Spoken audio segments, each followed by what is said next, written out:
Hello Philippines and hello world! Welcome to our channel Bawat Buhay May Kwento. Aking ihahatid sa inyo ngayon ang full story ng Batang Ulila at Magkapatid. Base po ito sa tunay na istorya at very close po ito sa aking puso. Sana po tapusin ninyong pakinggan ang kwentong ito. Isang batang babaeng ulila ang lumayas at nangako sa kanyang sarili noon na babalikan niya ang lahat ng nang-api at nanakit sa kanila pagdating ng panahon. Pakiramdam ng batang ito walang isa man na nagmamahal sa kanya. Wala siyang matakbuhan sa tuwing kailangan niya ng tulong at karamay, na kahit sariling ina ay hindi sila kayang ipagtanggol sa mga taong mapang-api.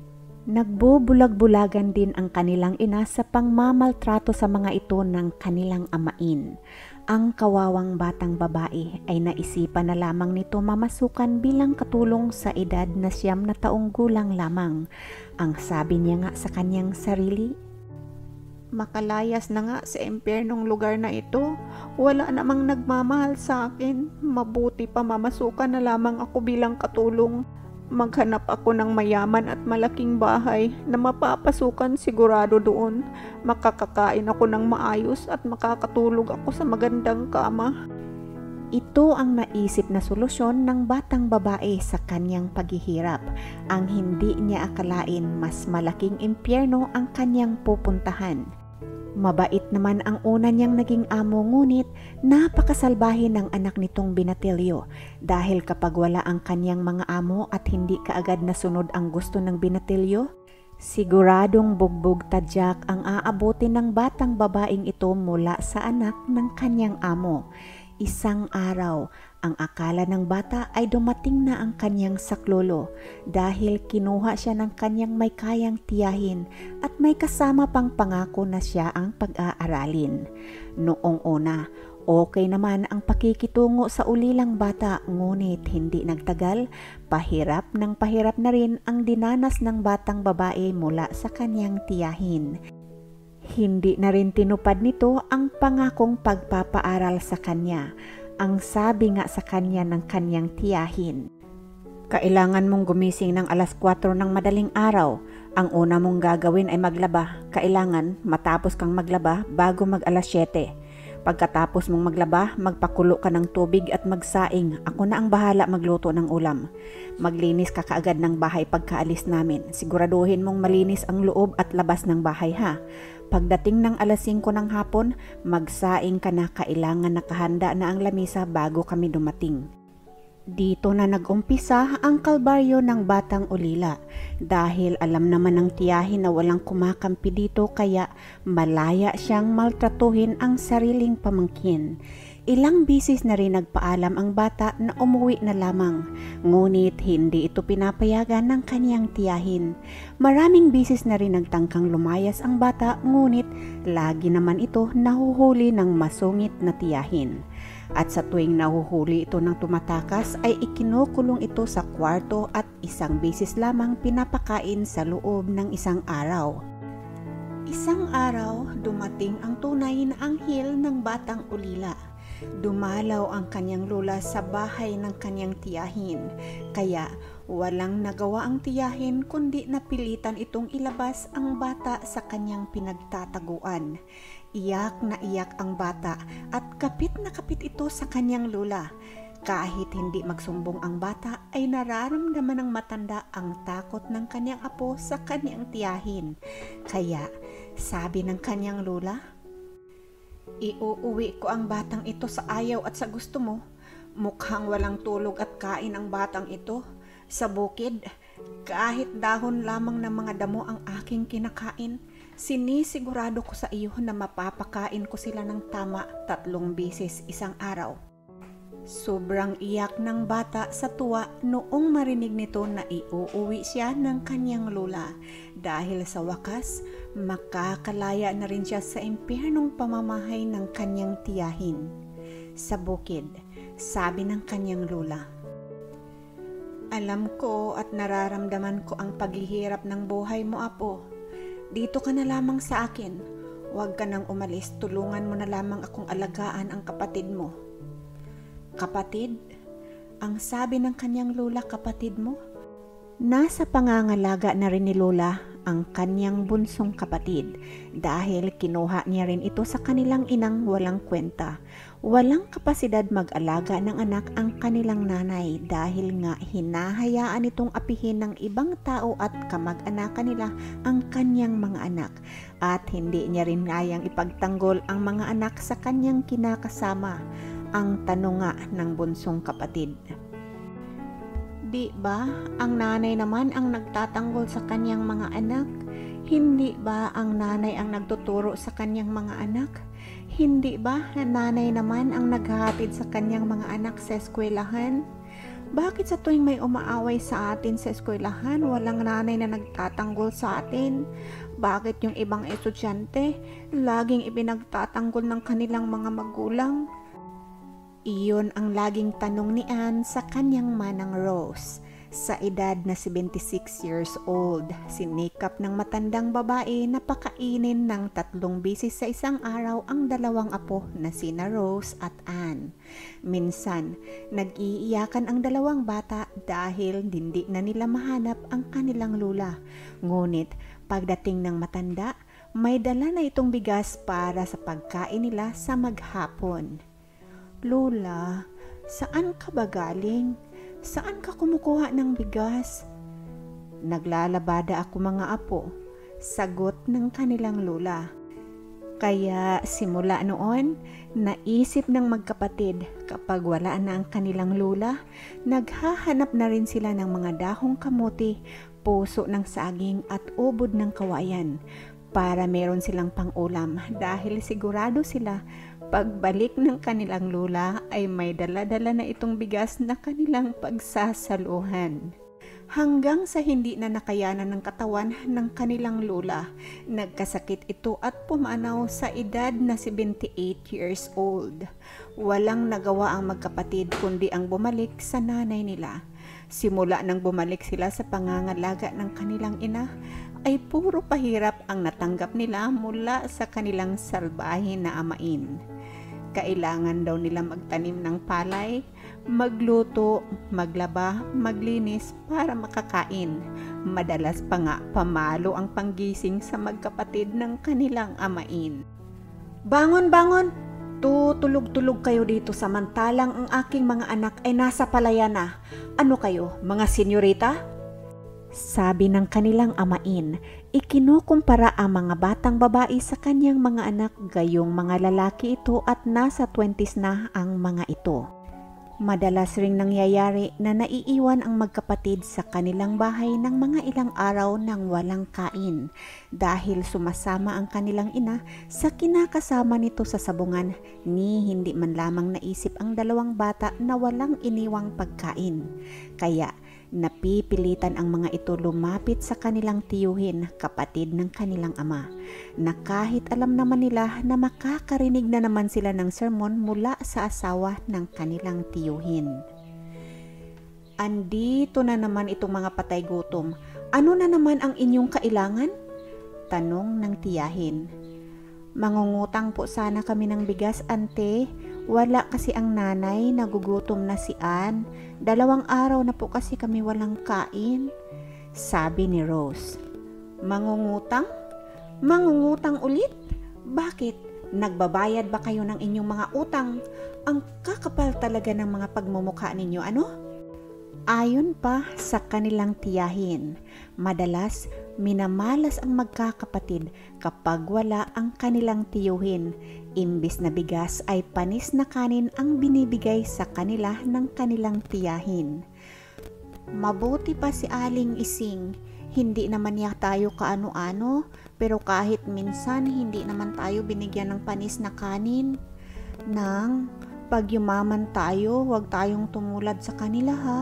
Tulungan natin ang mga mahihirap, lalong-lalo na ang mga batang walang tatay.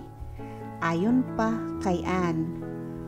Oo, Anne, huwag kang mag-alala. Pag yumaman tayo, hindi tayo tutulad sa mga taong mapang-api na yan. At ipinapangako ko sa iyo, lahat ng nagpahirap at ng api sa atin, gagantihan ko pagdating ng panahon na iyon. Sagot ni Rose sa kanyang bunsong kapatid.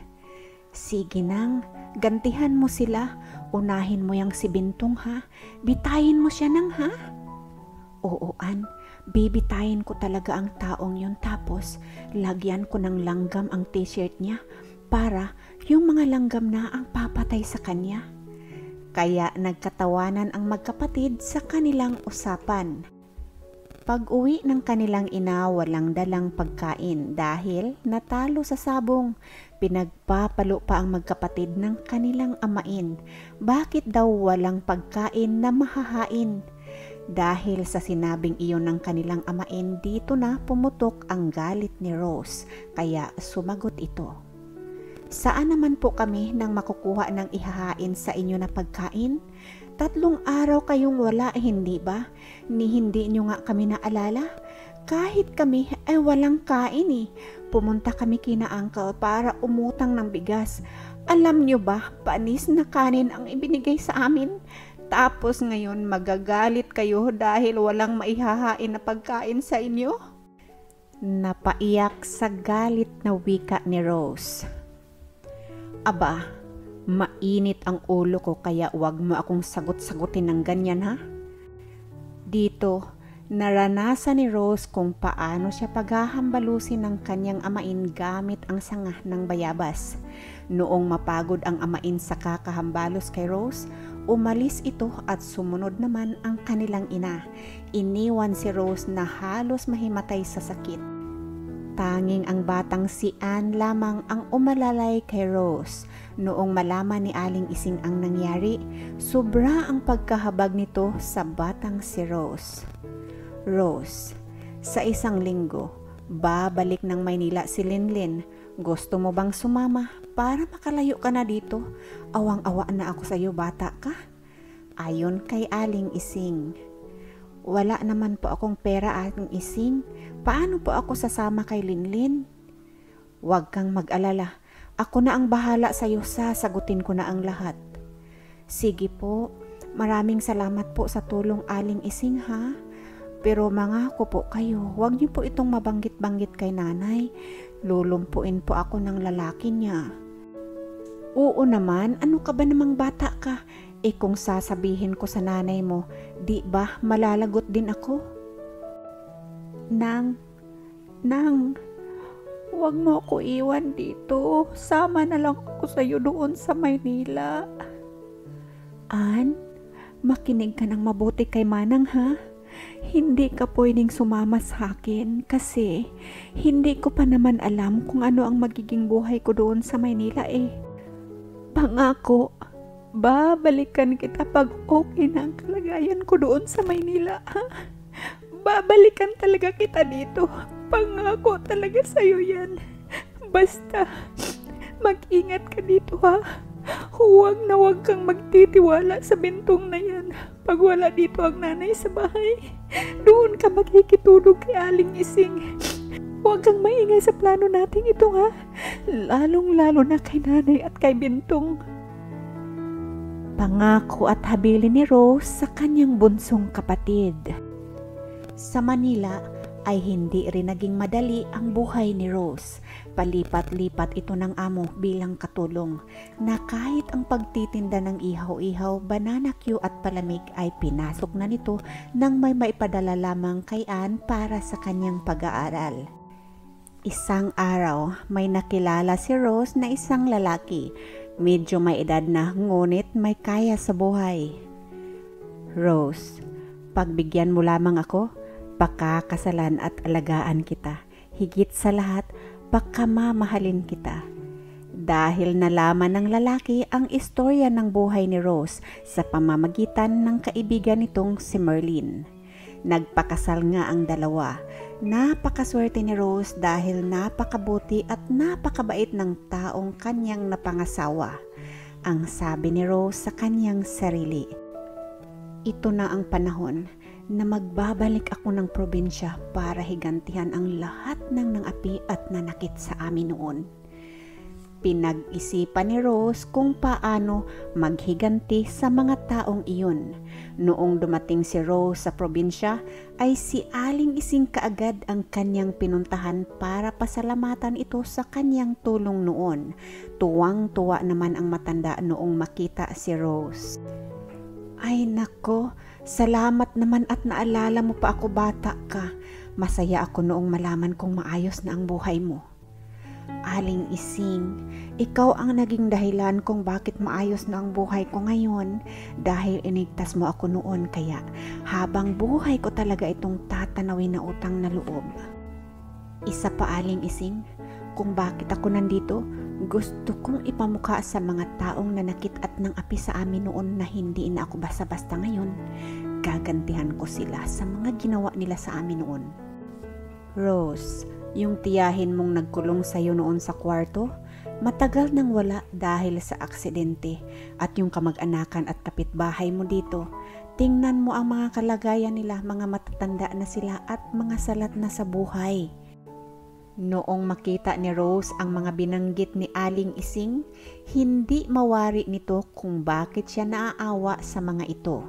Pagbalik niya sa kanyang hotel ay napaiyak si Rose at sinabi niya sa kanyang sarili, "Hindi ba narito ako para maghiganti? Hindi ko maintindihan bakit ako naawa sa kanila." Nakatulugan ni Rose ang kanyang pag-iyak.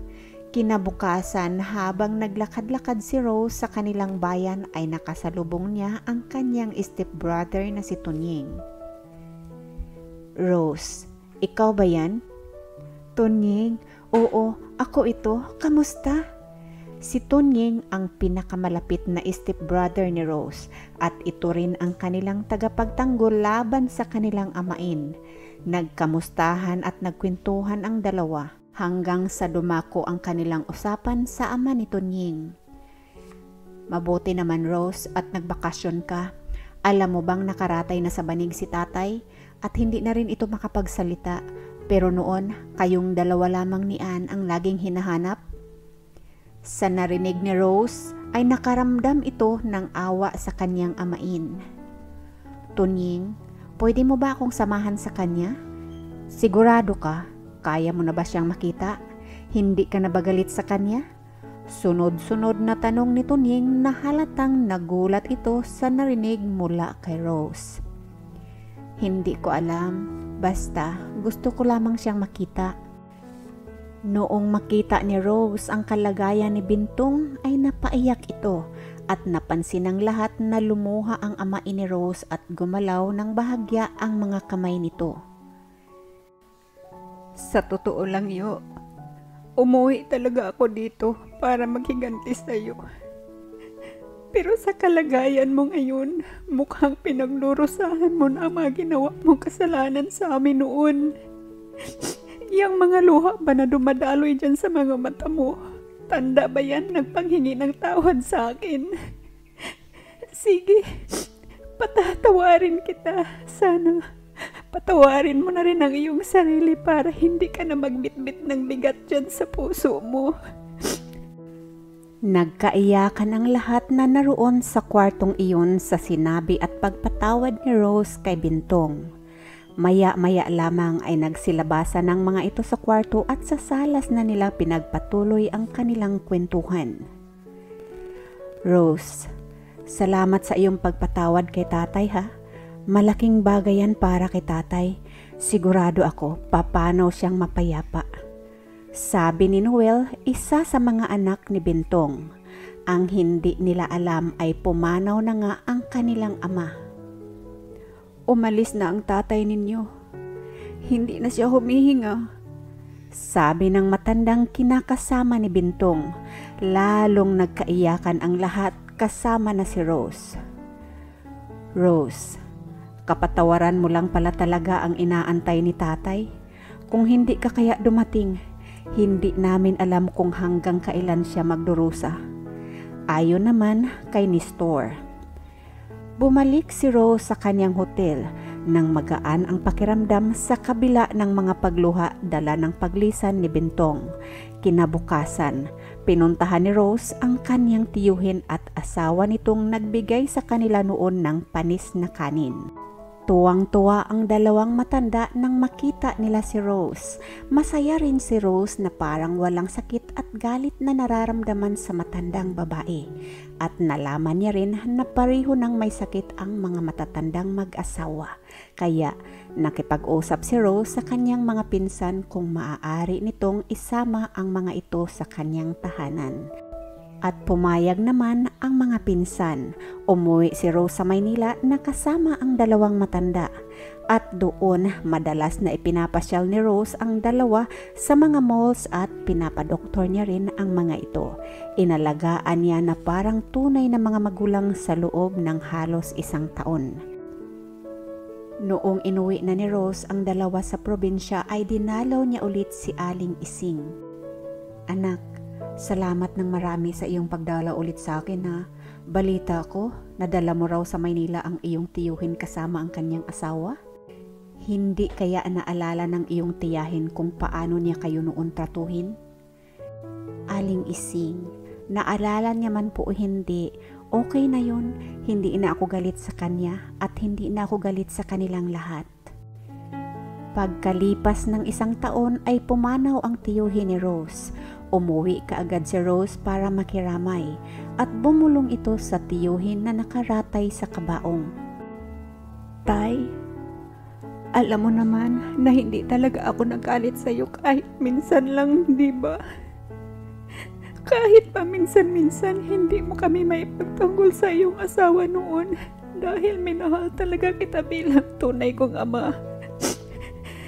Pag nakita kayo ni tatay doon sa langit, pakisabi naman sa kanya na mahal ko siya kahit hindi ko siya nakita. Ipagmalaki mo naman ako sa kanya, tay. At pakisabi rin sa kanya na hanggang ngayon, pinapangarap ko talaga na sana hindi niya ako iniwan ng mas maaga.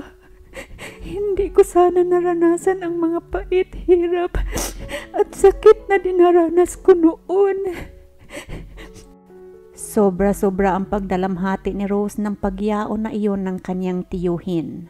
Simula noon, sa tuwing nagbabakasyon si Rose sa probinsya nila, ay lagi itong naghahanda ng malaking piging para sa kanyang mga kabaryo. Ang mga nanakit sa kanya noon tila nakalimot na sa kanilang mga nagawa. Ngunit may mangilan-ngilan din naman na hindi lumalapit kahit imbitado sila.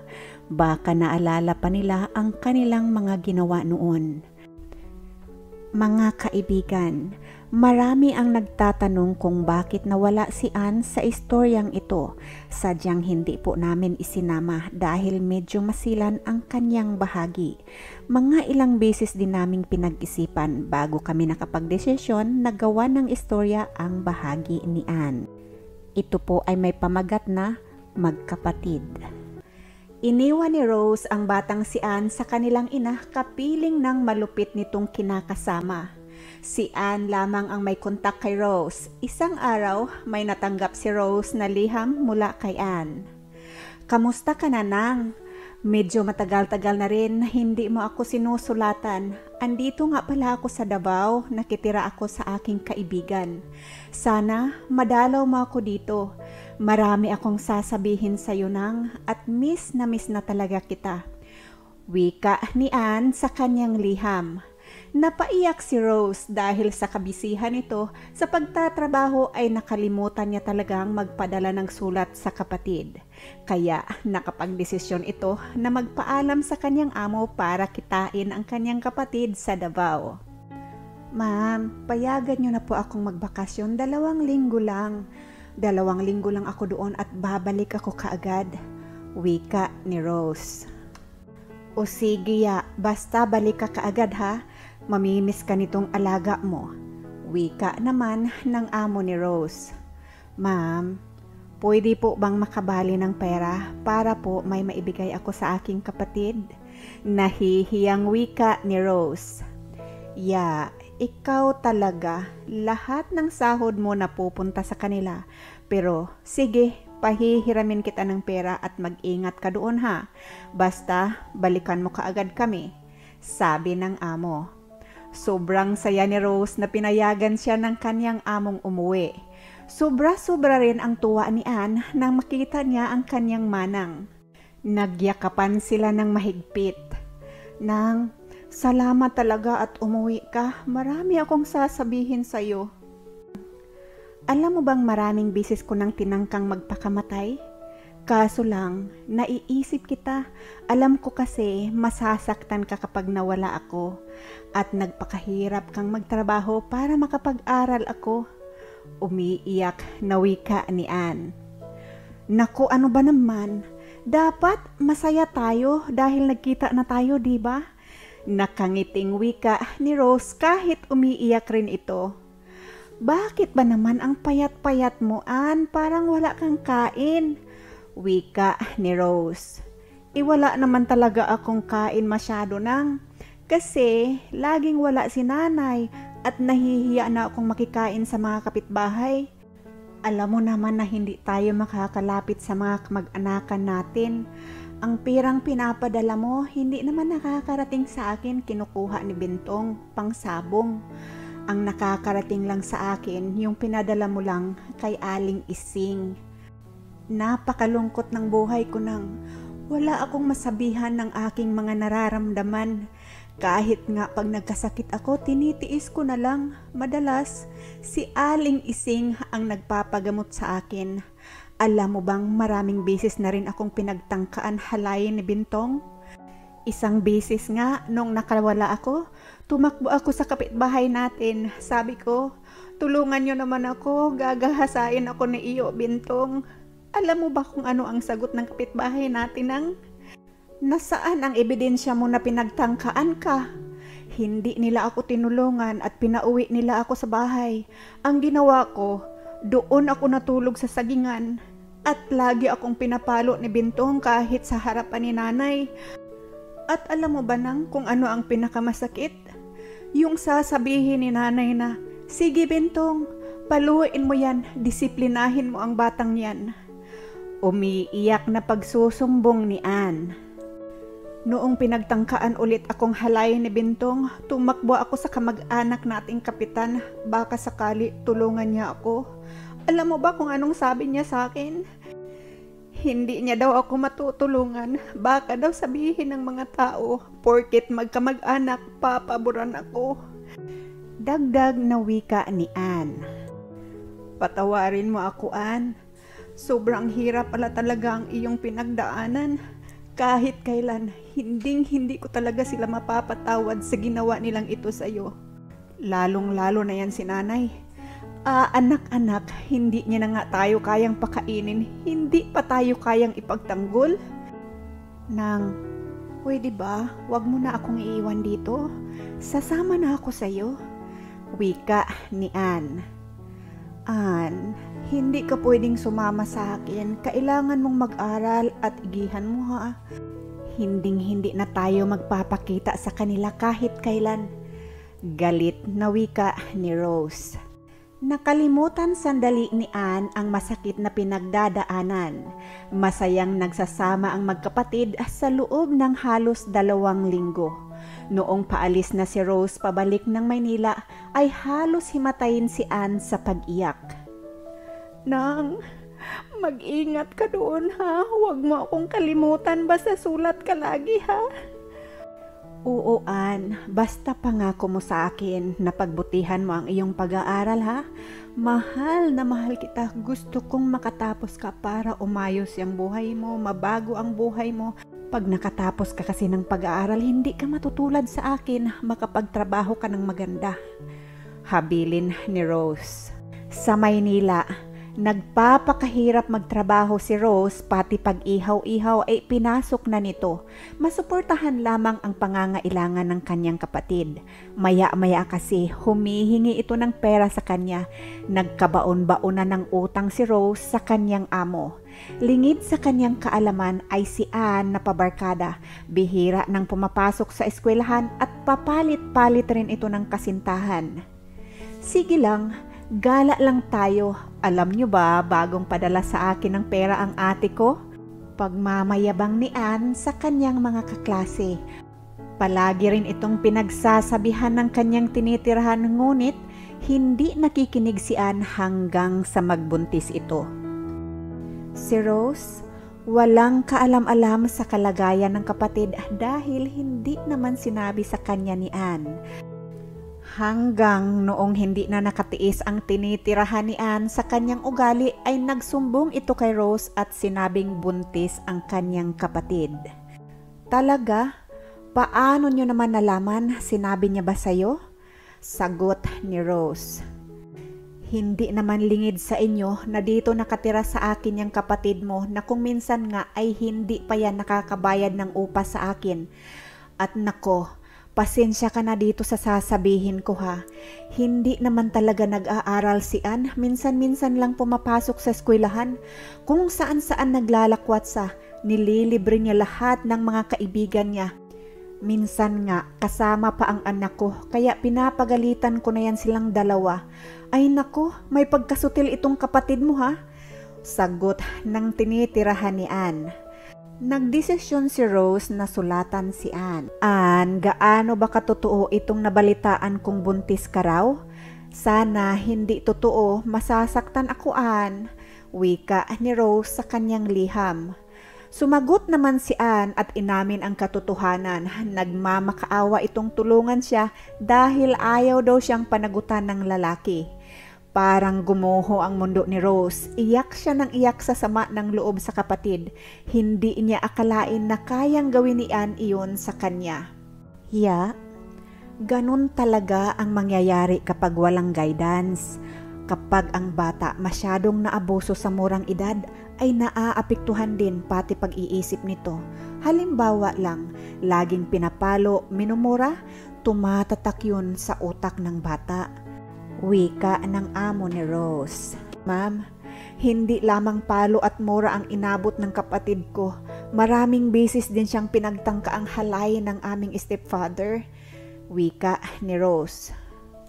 Napapaiyak na lamang si Rose tuwing naaalala niya ang pinagdaanan ng kanyang kapatid. Kaya imbes na magtampo siya dito ay inuunawa na lamang niya ito.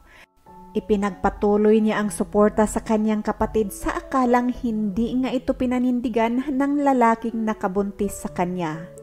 Nasaktan na naman si Rose noong matuklasan niyang niluloko lang naman pala talaga siya ng kanyang kapatid. Ngunit sadyang magaling si Anne. Laging ginagamit nito ang kanyang anak para makakuha ng pera sa kanyang kapatid. Isang araw, tumawag si Anne kay Rose para humingi ng pera dahil hiwalay na daw ito sa ama ng kanyang anak. Bigay naman kaagad si Rose para makaraos ang mag-ina. Ngunit nagsisinungaling lang pala, malaman-laman lang ni Rose ay buntis na naman ito. Iyon at iyon ang senaryo ng buhay ng magkapatid na Anne and Rose hanggang isang araw. Nang please, padalhan mo ako ng pera, pupunta ako dyan sa Maynila, sinasaktan ako ng tatay ng mga anak ko. Wika nito. Naawa na naman si Rose sa kapatid at pinapunta nga niya ito sa Maynila at ipinasok sa amo niya dahil nangangailangan ito ng labandera. Masaya ang dalawa na magkasama sa trabaho hanggang isang araw. Anne, bakit ka natutulog dyan? 10:00 pa lang ng umaga at hindi ka pa tapos sa labahin mo. Wika ni Rose. Pagod ako Sa amin naman, nagpapahinga ako kapag napapagod ako kahit hindi pa tapos ang aking labahin. Sagot ni Anne. Bahay mo naman yun, iba dito, namamasukan tayo at bayad ang araw natin para magtrabaho, hindi para matulog, sabi ni Rose. Hoy, wag ka ngang masyadong mayabang dyan ha. Akala mo ha, porkit ikaw ang nagpasok sa akin dito at marami kang naibigay sa akin, tatratuhin mo na ako ng ganito? Kapal naman ang mukha mo. Galit na wika ni Anne. Nagulat si Rose sa tinura na iyon ng kanyang kapatid. Ano ba yung pinagsasabi mo, Anne? Hindi naman sa ganun, kaso namasukan naman kasi tayo dito, kailangan natin gampanan ng ating mga tungkulin dito. Wika ni Rose. Mayabang ka lang kasi nauna ka dito at ikaw ang nagpasok sa akin. Galit na sabi ni Ann sabay bato kay Rose ng basang labahin. Hoy Ann, bakit mo naman kailangan gawin sa akin ito? Bakit kailangan mong magalit ng ganyan? Hindi na kita kilala. Bakit iba ka na ngayon? Bakit yan lang ikagagalit mo kaagad? Tanong ni Rose. Talaga, 15 years tayo magkalayo, sa tingin mo, ako pa rin ang Ann na nagpapaapi? Wika ni Ann. Sandali lang, Ann. Hindi ka naman inaapi. Sinasabihan ka lang kasi ang aga-aga patulong ka na, baka makita ka ni Ma'am, nakakahiya naman. Wika ni Rose. Mabuti pa'y makalayas na dito. Galit na wika ni Ann. Layas ka? Saan ka naman pupunta? Kabago-bago mo dito. Wika ni Rose. 3 buwan ang nakalipas na malingki si Rose. Ma'am, sir, may sasabihin po ako sa inyo. Wika ni Ann. Ano yun, Ann? Sagot naman ni Ma'am. Aalis na ako dito kasi hindi ko na kaya ang ugali ng kapatid ko, sobrang sama.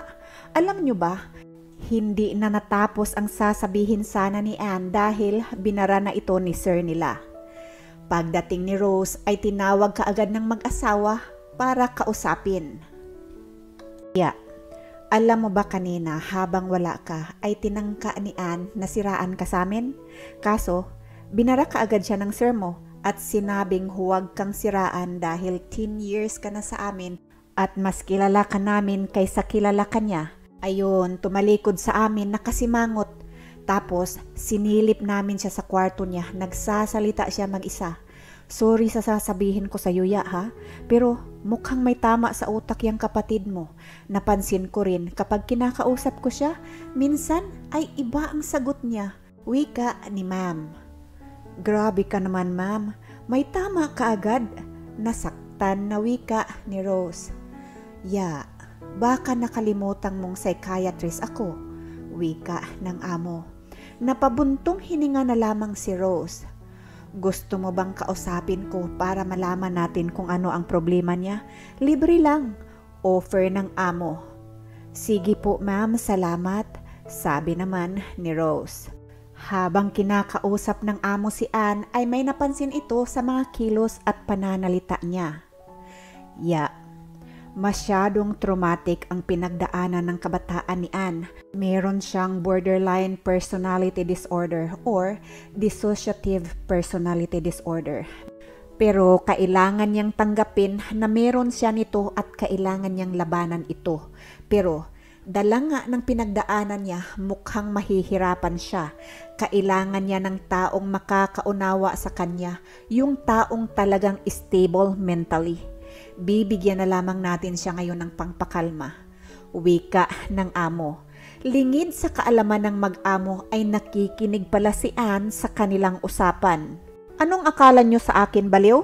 Hindi ako baliw at ayokong uminom ng kahit anong gamot na yan. Aalis na lang ako dito. Galit na wika ni Ann. Walang nagawa si Rose kaya pinatira na muna niya si Ann sa boarding house ng kanyang kaibigan. Kaso lang, wala pang 1 buwan ay nakaaway na ni Ann lahat ng boarders ng kanyang kaibigan. Kaya nakiusap si Rose sa kanyang amo na kung pwedeng ipasok ang kapatid sa kanyang kaibigan. Kahit pareho naman silang nagtatrabaho ay panay hingi si Ann ng pera kay Rose para daw ipadala sa kanyang 4 na anak. Ann, napapansin ko, hingi ka ng pera sa akin. Ano ako? Milyonarya? Wika ni Rose. Hindi nga kasi sapat ang sahod ko, may sakit ang mga bata. Ito lagi ang excuse ni Ann para makakuha ng pera kay Rose. Pagkatapos noon ay mga ilang buwan rin hindi nagpakita si Ann kay Rose. Rose, napapansin ko, hindi na napupunta dito si Ann. Tumatawag ba siya sa'yo? Balita ko kasi, panay day off, may boyfriend at parang buntis daw. Wika ni Ma'am. Binaliwala ni Rose ang sinabi ng kanyang amo. Ilang buwan pa ang nakalipas, nagpakita na rin sa wakas si Anne. Nang, buntis ako. Wika ni Anne na nagpalaki ng mga mata ni Rose. Buntis ka? May asawa kang tao, ngayon sasabihin mo sa akin na buntis ka? Ano ngayon ang sasabihin ng mga anak mo? Galit na wika ni Rose. Nang tulungan mo ako, kailangan kong ipalaglag itong bata na ito. May pamilya rin kasi yung lalaki. Wika ni Anne. Grabe ka naman talaga, Anne. Kailan mo ba talaga ako titigilan? Puro na lang problema ang binibigay mo sa akin. Ikaw na lang ba talaga ang kailangan gusto mong intindihin? Paano naman ako? May sarili akong buhay, Anne. Hindi na nga ako nagkakabili ng mga personal kong gamit dahil lahat ng sweldo ko napupunta sa'yo. Tapos, pati ba naman ito? Ako pa rin ang mamumroblema? Wala ka ba talagang konsensya, Anne? Umayos ka naman, Anne. Kahit ngayon lang, 4 na nga yung mga anak mo tapos dadagdagan mo pa. Ang gigigil na wika ni Rose. Kung ayaw mo akong tulungan, edi wag, ang dami mo namang satsat dyan. Hindi na ako magpapakita sa'yo kahit kailan. Sabi ni Anne sabay talikod kay Rose. Ma'am, tama nga po kayo, buntis nga si Anne at gusto niyang ipalaglag at kailangan niya daw ng tulong ko. Ano kaya kung sabihin ko sa kanya na ikip yung bata at aakuin ko na lamang na akin? Wika ni Rose sa kanyang amo. Rose, nasisiraan ka na ba talaga? Bakit mo aakuin yung kalukuhan ng kapatid mo? At kung sakali ngang aakuin mo, anong ipapakain mo? At saan ka titira? May ipon ka ba? May bahay ka ba na mauuwian? Wala, kasi lahat ng sahod mo napupunta lang sa kapatid mong yan. Pinagluloko ka na nga, sasaluin mo pa? Tinatanong mo ako, di ba? Ang sagot ko ay malaking no. Galit na wika ng amo ni Rose. Medyo matagal-tagal na ngang hindi nagpakita si Anne kay Rose. Akala nga ni Rose ay umuwi na ito sa probinsya. Ngunit isang araw ay sumulpot na naman ang kanyang kapatid. Nang, bilhan mo ako ng ticket o uwi na ako ng Davao. Wika nito. Napatawang aso si Rose. Akala ko ba'y hindi ka na magpapakita sa akin kahit kailan? Maaalala mo lang talaga ako kapag may kailangan ka, ano? Anne, minsan ba? Natanong mo na ba ako kung kamusta ako? Kung may kailangan ba ako? Kung okay lang ba ako? Kahit minsan ba ay naisip mo rin kung kailangan ko rin ng tulong? Ang tagal mo nang di nagpakita sa akin ni hindi ka nga nag-text. Tapos ngayon, magpapakita ka para magpabili ka ng ticket? Bakit? May pinatago ka bang pera sa akin para pangbili ng ticket mo kaagad-agad? Ni hindi ka nga nagtanong kung may pera ba ako. Hindi mo man lang naisip na 7 buwan yung na-advance kong sahod sa amo ko para lang maipadala sa mga anak mo? Siya nga pala, nasaan na nga yung pinagbubuntis mo? Sunod-sunod na tanong ni Rose sa kanyang kapatid. Wala na. Sa wakas, nalaglag rin at iniwan na ako ng tatay niya. Nakaismid na wika ni Anne. Alam ba ng mga anak mo ang mga pinaggagawa mo dito, Anne? Tanong ulit ni Rose. At bakit ko naman sasabihin sa kanila? Galit na sagot ng kanyang kapatid. Ano ba talaga ang nangyayari sa iyo, Anne? Tanong ni Rose. Bilhan mo na lamang ako ng ticket at kahit kailan hindi na kita iistorbohin. Wika nito. Narinig ko na yan, maraming busy sa iyo, Anne. Kaya tigilan mo na yung pagdadrama mo na yan. Inis na sabi ni Rose. Noong malaman ng mga amo ni Rose ang problema nito sa kanyang kapatid. Kami na ang bibili ng ticket niya. Pabaunan ko pa. Baka ikaw pa ang masiraan ng ulo dito kung dito lang yan. Wika ng amo. Ikaltas nyo na lamang po sa sahod ko, ma'am. Naluha-luhang wika ni Rose. Bakit? Pag ikinaltas ko ba sa sahod mo, may sasahurin ka pa ba hanggang next year? Wala na, kasi napunta na lahat sa kanila. Kaya wag na, sasagutin na lang daw ng sir mo kasi nai-stress na rin siya sa kapatid mong yan. Nakaismid na wika ng amo. Napaiyak si Rose. Ma'am, maraming salamat po talaga sa inyo ni sir ha. Maraming salamat talaga sa inyong tulong sa akin. Wika nito.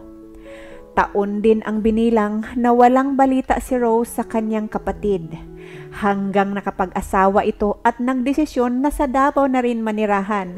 Pagkalipas ng ilang taon na paninirahan ni Rose sa Davao ay nabalitaan ito na malubha ang kalagayan ni Ann, kaya pinuntahan niya ito sa bukid. Napag-alaman rin ni Rose na may kinasama na rin pala si Ann na lalaki at nagkaanak pa ito. "Oh, may kinakasama ka na pala eh. Bakit hindi ka pinadoktor?" Wika ni Rose. "Nako tita, wala namang pakialam ang lalaking iyan kay mama." Wika ng anak ni Ann. Napag-alaman din ni Rose na grabe rin pala kung makapanakit si Ann sa kanyang mga anak, kaya walang amor ang mga ito sa kanya. "Ate, kapatid ka pala ni Ann?" Wika ng kapitbahay. "Oo, bakit?"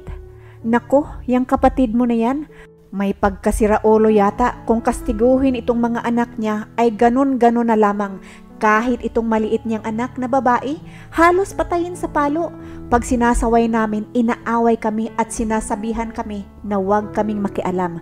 Kahit daw patayin niya ang mga iyan, mga anak naman daw niya." "Palagay ko ate, kailangan niyong ipagamot yan. Baka isang araw, malaman niyo na lamang na napatay niya na itong mga anak niya. Grabe kasi kung magalit. Walang kinikilala at kinakatakutan." Wika ng kapitbahay. "Oo nga tita, alam mo ba, kung makapamalo yan si mama sa amin, parang nakapalo ng siraulong aso." Wika naman ng isang anak ni Ann. Dinala ni Rose si Ann sa kanilang bahay para maalagaan. Noong una, mabait naman ito. Kalaunan ay natuklasan ni Rose kung paano talaga si Ann mamalo sa kanyang mga anak. "Hoy Ann, ano ba yung ginagawa mo? Bata, walang kalaban-laban sa'yo. Kung makapalo ka, para kang walang puso." Saway ni Rose. "Mga anak ko yan, wala kang pakialam kung ano ang gagawin ko sa kanila." Sagot ni Ann. "Talaga Ann? Ako talaga ang sasabihan mo ng ganyan? Baka nakalimutan mong nakaluwal ka lang sa kanila, lula nila ang mga nag-alaga sa mga yan. Baka nga, mas marami pa akong napakain sa mga yan kaysa iyo. Ngayon, hindi na ako nagtataka kung bakit walang amor sa'yo yung mga anak mo." Galit na wika ni Rose. Lumabas na rin ang borderline personality ni Ann. Super abusive ito kay Rose kahit sa sarili nitong pamamahay na nakikita mismo ng asawa ni Rose. Pinapahiya rin si Rose sa kanyang mga kapitbahay at sinisiraan din ito. Isang araw, inadmit ni Rose si Ann dahil sa kanyang sakit sa puso. Kahit malubha ang kalagayan ni Ann ay nagawa pa rin talagang lait-laitin nito si Rose sa harapan mismo ng kanyang mga anak. "Ma, ano ka ba naman? Si tita na nga yung tumutulong sa'yo. Siya pa ang tratuhin mo ng ganyan?" Wika ng anak ni Rose. Sobrang napahiya si Rose sa mga nakapaligid sa kanila. Ganon ng ganon ang inaasal ni Ann tuwing bumibisita si Rose sa kanya sa hospital, kaya hinayaan na nito na ang anak ang magbantay sa kanya. Pagkalabas ni Ann sa hospital, ay gusto ni Rose na sa bahay niya ito dadalhin para maalagaan at doon ito magpagaling. Ngunit galit na galit si Ann, gusto niyang umuwi ng bukid. Ang asawa na mismo ni Rose ang nagdesisyon na idiretso na si Ann sa kanilang bukid. Habang nagmamaneho si Rose ay hindi naman matigil ang bibig ni Ann sa pangmamaliit sa kanyang kapatid. Nakikinig at nakikiramdam lamang ang asawa ni Rose. Pagka-uwi ng mag-asawa sa bahay, "Sweetheart, full borderline ang kapatid mo. Hindi normal sa isang tao ang magsalita ng mga ganun. At walang normal na magulang na mamalo ng ganun sa kanyang mga anak, lalong-lalo na doon sa napakaliit na bata na walang kalaban-laban. Wika nito. Ayokong tumira dito, sweetheart. Ayokong makahalubilo sa mga taong mga ganun. Aalis tayo dito at magpakalayo-layo. Wika ng asawa ni Rose. Mga ilang taon rin na walang balita si Rose tungkol kay Anne. Hanggang isang araw ay tumawag kay Rose ang kanyang pamangkin. Tita, tumawag sa akin ang kapitbahay nila mama. Nagsuicide daw si mama at halos maputol daw ang liig at lumabas daw ang malaking goiter nito sa kanyang liig. Wika ng anak ni Anne. Dali-daling pinapunta ni Rose ang kanyang pamangkin sa bukid. At ang asawa ni Rose ang sumagot sa lahat ng gastusin. Tinawagan din ni Rose ang dating tinitirhan ni Anne. Nang, pwede bang patirahin mo si Anne dyan at ako na ang bahala sa lahat? Wika nito at pumayag naman ang may-ari ng bahay. Pinabilhan ito ng sariling kama at kagamitan. Mga ilang buwan lamang ang nakalipas ay tumawag kay Rose ang tinitirhan ni Anne. Rose, itong si Anne ay parang may sayad talaga sa utak. Kaya niya daw nilaslas ang liig niya dahil demonyo daw ang nangliligaw sa kanya. Wika ni Manang. Andyan ba siya, Manang? Pwede ba siyang makausap? Wika ni Rose. Sa kauna-unahang pagkakataon sa mahabang panahon ay ngayon lamang ulit mag-uusap ang magkapatid. Anne, bakit mo naman ginawa yun? Tanong ni Rose. Niligawan kasi ako ni Satanas, ayoko sa kanya kaya inutusan niya akong laslasin ang liig ko, sabi ni Anne. Naiyak na lamang si Rose sa kalagayan ng kanyang kapatid. Noong medyong magaling na si Anne ay gusto na naman ito bumalik sa bukid para makasama ang kanyang kinakasama. Anne, magpagaling ka muna ng maayos bago ka bumalik doon, wika ni Rose. Ano naman ang gagawin ko dito? Naiinip ako. Gusto ko nang makausap yung anak ko. Namimiss ko na sila. Wika ni Anne. Anne, baka nakalimutan mong hinayaan ka nga ng lalaking iyon na humiwala yung ulo mo sa liig mo? Bakit pag okay ka na ngayon ay uuwi ka? Pagkatapos, ano ang mangyayari sa'yo doon? Baka matuluyan ka na niyan. Wika ni Rose. Idi matuluyan, anong pakialam mo? Galit na wika ni Anne. Talaga ba, Anne? Lagi mo na lang talaga ako sinasabihan ng ganyan? Sino ba ang gumagasto sa'yo? Di ba ako? Galit na wika ni Rose. Bakit? Sino ba naman ang may sabi sa'yo na gastusan mo ko? Tapos ngayon, isusumbat mo sa akin? Kung makasumbat ka sa akin, akala mo ang laki ng kasalanan ko sa'yo? Bakit? Pag sa akin, manunumbat ka? Si Bentong, ang laki ng kasalanan niya sa akin, hindi mo sinumbatan, di ba? Sabi mo sa akin, hindi mo sila mapapatawad. Bakit mo pinatawad? Galit na wika ni Anne. Anne naman, di ba napag-usapan na natin yun? Akala ko, naintindihan mo. Mamamatay na yung tao, paano ko pa siya gagantihan? Yung paghihirap lang niya doon na nakaratay sa banig, sapat na yun nakabayaran para sa mga nagawa niya sa atin, lalong-lalo na sa iyo, sabi ni Rose. Napakabait mo sa ibang tao, pero sa akin, sumbat ka agad. Galit na saad ni Anne. Anne naman, pag bumalik ka ng bukid, tapos mabinat ka, bahala ka na ha? Patawarin ako ng Diyos, pero puno na talaga ako sa iyo. Nabigay ko na lahat ng awa ko sa iyo. Naibuhos ko na ang lahat ng luha ko. Tuyong-tuyo na ako at ito na ang huling araw ng iyak ko sa iyo. Kung ano man ang mangyayari sa iyo doon, ay wala na akong mailuluha kahit isang patak ha? Inis na wika ni Rose. Wala sa ligi ng imong luha, oy. Wika ni Anne sabay off ng phone. Tumawag naman ulit si Manang. Rose, anong gagawin namin dito? Gusto talagang umuwi eh. Wika nito. Pauwiin niyo na lamang, Manang. Tapos na ako sa kanya. Bahala na siya sa buhay niya. Sabi ni Rose sabay buntong hininga ng malalim. Maya-maya pa ay ang anak na ni Anne ang nasa kabilang linya. Tita, naiinis na talaga ako dito kay Mama. Ano ba ang gagawin ko dito? Pag hindi raw siya pauwiin, ay magpapasagasa daw siya. Wika nito. Walang puso talaga yung nanay ninyo ano? Siya na nga ang tinutulungan ay siya pa ang nagmamataas. Bahala na kayo dyan at tapos na ako sa kanya. Magpadala ako ng pera, kunin mo sa Western Union at ipabaon mo sa kanya kung gusto niya talagang umuwi. Malungkot, ngunit galit na wika ni Rose. Ilang buwan lamang ang nakalipas. Tita, wala na si mama, inatake daw kagabi sa puso. Tapos sinabihan ng mga kapitbahay yung kinakasama niya na dalhin si mama sa hospital, pero sabi daw ng lalaki, wag na kasi oras na daw ni mama. Wika ng anak ni Ann. Hindi nabigla si Rose sa binalita. Ni wala nga itong naramdaman kahit kunting awa. Sige, magpadala ako ng pera, kayo na ang bahala dyan. Wika ni Rose. Maya-maya pa ay naramdaman ni Rose ang yakap ng kanyang asawa mula sa likuran. Love, okay ka lang ba? Wika nito. Alam mo, hindi ko alam eh. Ang alam ko lang ngayon ay wala akong naramdaman kahit kunting awa sa kanya. Parang nabunutan pa nga ako ng tinik eh. Sobra-sobra kasi ang pasakit na binigay niya sa akin. Natuyo na ako, naubusan na ako ng awa. Siya ang pinakamalapit sa akin noong mga bata pa kami. Ang totoo nga, mag-best friend kami. Grabe, ganito pala ang pakiramdam kapag naubusan ka na ng pasensya. To the point na wala ka na talagang mararamdaman. Wika ni Rose.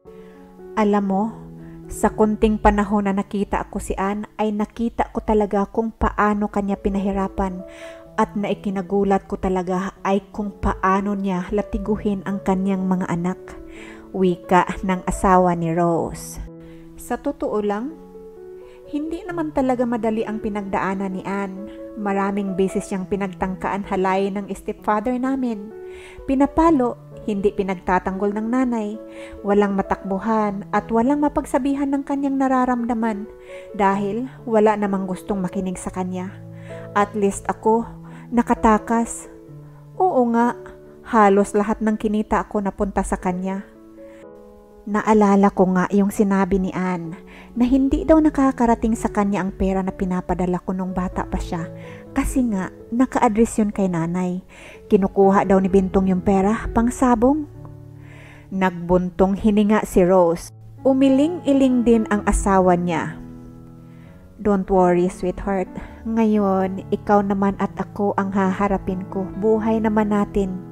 Sabay yakap ni Rose sa kanyang asawa.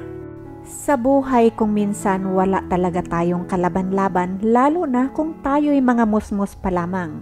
Minsan ang akala natin masaya lang tayo, ang hindi natin alam na apektuhan na pala tayo mentally. Hanggang sa mamalaya na lamang ng ibang tao na pala tayo, tila hindi na nila tayo kilala. Iyon ang nangyari kay Ann sa hirap na dinanas niya sa kamay ng malupit niyang amain. Sa ilang beses siyang pinagtangkaang halayin ni Bintong at sa inang walang pakialam. Si Rose naman, hinayaan niyang abusuhin siya ng kanyang kapatid sa sobrang pagmamahal niya dito. Maling pagmamahal ang ibinigay ni Rose sa kanyang kapatid dahil nagkabaon-baon siya sa utang masuportahan lamang ang pangangailangan nito. Pero ano nga ba ang magagawa ni Rose sa kalagayan ng kanyang kapatid? Ginawa niya ang akala niyang tama at nakakabuti para dito. Ngunit tama nga ba talaga ang ginawa ni Rose? Mga kaibigan, paano nga ba makakatulong ang isang taong nangangailangan din ng tulong? Si Rose, sinikap niyang maging magulang sa kanyang kapatid gayong siya mismo ay nangangailangan ng magulang. Ano nga ba ang aral na makukuha natin dito? Sobrang sakit sa puso. Ang tanging sigurado lamang ako ay huwag natin aabusuhin ang mga taong tumutulong sa atin. Huwag natin sagarin hanggang sa matuyo sila financially, mentally, and emotionally. At syempre, huwag din natin hahayaan na abusuhin tayo ng mga taong tinutulungan natin dahil mahirap kapag naubusan tayo ng pasensya. Katulad ni Rose na wala nang nararamdamang awa kahit namatay na si Ann. Huwag nating paabutin na matuyuan tayo mentally and emotionally. Dito po nagtatapos ang ating kwento, mga kapatid. Maraming salamat po sa inyong suporta. Sa hindi pa po nakapag-subscribe, please subscribe na po kayo at pakiring na rin po ang bell para maging updated po kayo sa ating mga new upload. Tandaan po natin, bawat buhay may kwento. Hanggang sa muli, bye-bye!